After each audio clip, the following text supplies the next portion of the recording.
Bon alors, après avoir tracé au sol tous les emplacements de tasseaux qu'il fallait, on est parti, on a filé au magasin, Brico Cash, et on a acheté ce qu'il nous fallait pour les tasseaux, pour les sols, les murs, le plafond, et on a aussi anticipé la pose du plancher, du sol. Au niveau des tasseaux, on a décidé qu'on allait mettre sur la largeur un tasseau tous les 20 cm. On a calculé et on a acheté 10 tasseaux de 20 par 20 en 2 mètres de long. On a pris les mêmes pour le plafond. Pour le plafond, on va seulement en mettre 3 sur la longueur. Donc pareil, les mêmes tasseaux 20 par 20 en sapin avec quelques nœuds. Et pour les murs, par contre, comme ils vont être placés au niveau des creux, on a voulu prendre des tasseaux de la meilleure qualité possible en sapin et sans nœud, sans aucun nœud. Et ça, on en a pris 10, pareil, de 20 x 20 et de 1 mètre de long, cela. Donc voilà pour les achats, on se retrouve pour la pause.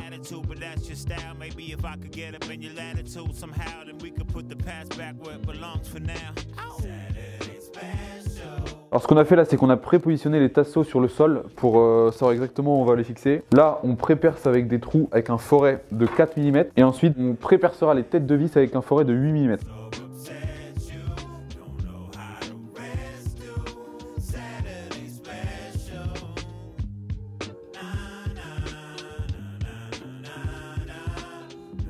Et entre les tasseaux, on va accueillir en fait l'isolation, les bandes d'isolation. Normalement, à la fin de la journée, l'isolation est posée aussi, on espère, et ce sera déjà une bonne avancée.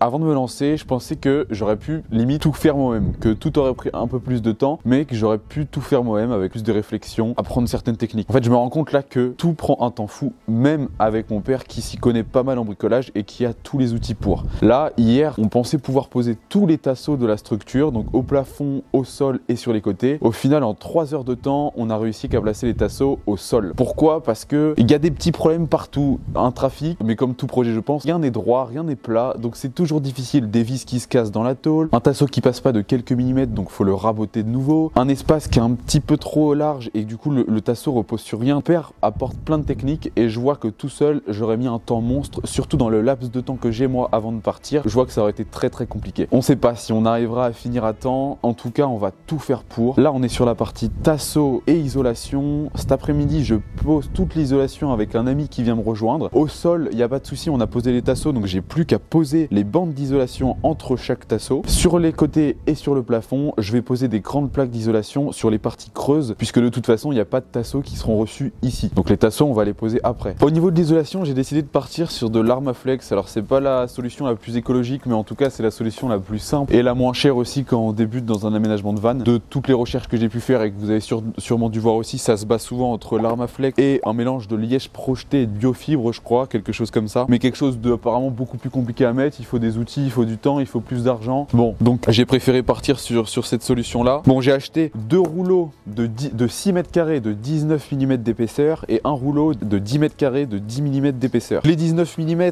iront dans toutes les parties creuses, très simple à mettre, toutes plates, le sol, le plafond et les côtés, parce que ça fera une très bonne isolation et ça sera pas trop compliqué à mettre. Pour les montants et les parties avec beaucoup plus de courbes, je partirai sur du 10 mm. J'ai aussi acheté 3 rouleaux de tape, c'est des bandes en fait pour faire les raccords entre les plaques d'isolation pour qu'il y ait le moins de ponts thermiques, ce fameux mot les ponts thermiques. J'ai acheté tout ça sur le site Mon Fourgon Shop parce que apparemment, de mes recherches c'était là où c'était le moins cher et puis aussi le plus pratique. Sur l'Armaflex et aussi les tapes, c'est bien la mention AF qu'il faut prendre, qui est la plus récente en termes de technologie et donc qui est la plus performante. Là l'objectif c'est de dégraisser avec du dégraissant ou de l'alcool ménager toutes les surfaces qui vont accueillir l'Armaflex et ensuite de le poser délicatement. De ce que j'ai vu ça a pas l'air hyper compliqué, c'est autocollant en fait, donc c'est un film qui s'enlève et on colle. On verra si dans la pratique c'est tout aussi simple. Apparemment faut pas trop se tromper, on n'a pas trop le droit à l'erreur parce qu'une fois que c'est collé et ça bouge plus. Donc on va essayer de faire ça soigneusement et puis on va prendre notre temps, surtout c'est ça la clé je pense.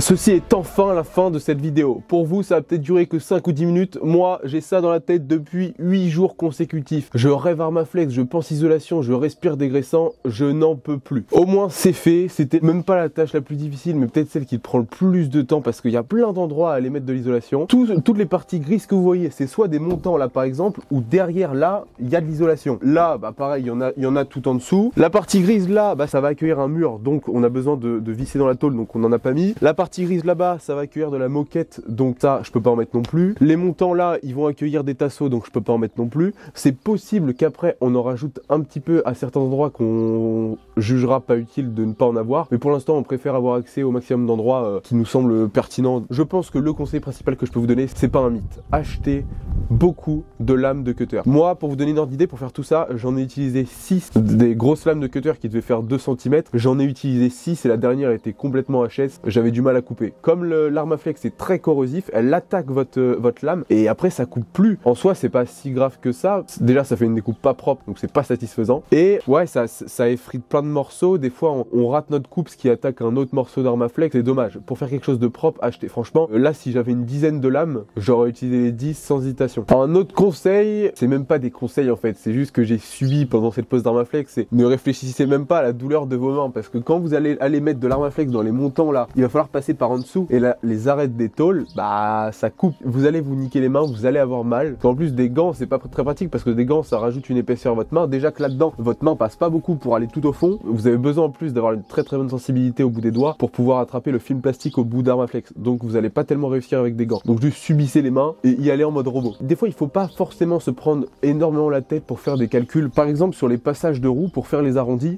je sors pas d'école d'ingé, je suis pas un mathématicien hors pair, donc le calcul pour calculer l'arrondi précis, je l'avais pas. Franchement, j'ai fait un rectangle à peu près aux bonnes dimensions en largeur et en hauteur, et après quand je l'ai posé, j'ai fait un peu l'arrondi à vue d'œil. Ça passait pas nickel, mais après avec les bandes de tape, de toute façon ça les raccorde, et j'ai rajouté des petits bouts. Il y a beaucoup d'endroits où j'ai fait un peu du puzzle parce que pour utiliser les chutes déjà, et parce que c'est difficile en tout cas de calculer la dimension parfaite du morceau dont on aura besoin. Au niveau du budget de l'isolation, tout ça m'a coûté exactement 458 € juste pour l'isolation. Mon fourgon Point Shop, en tout cas, quand moi je l'ai acheté, c'était le site qui était le moins cher. Au début, ne vous faites pas avoir, au début j'allais acheter ça sur Amazon. Mais la mention AF qu'il faut absolument avoir sur l'isolation n'est pas sur Amazon. Au niveau des quantités, les rouleaux de 19 mm d'épaisseur, ils sont passés. J'ai utilisé 2 rouleaux de tape de 15 mètres et il me reste environ 5 mètres carrés de 10 mm. Mais comme je disais, c'est pas réellement possible d'optimiser cet achat parce que de toute façon, les rouleaux, on peut pas les acheter en plus petite taille. Moi, si je voulais du 10